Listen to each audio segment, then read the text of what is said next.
Rekod lah. Rekod.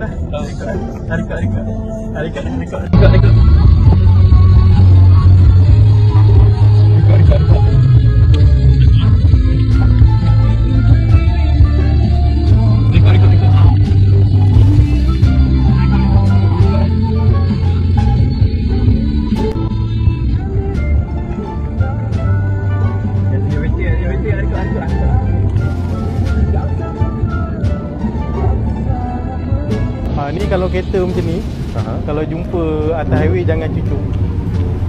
Dia orang bukan slow, sebab dia orang slow sebab saja nak layan-layan buat slow kan. Tapi bila dah ada orang cucuk belakang, jangan tanya kenapa.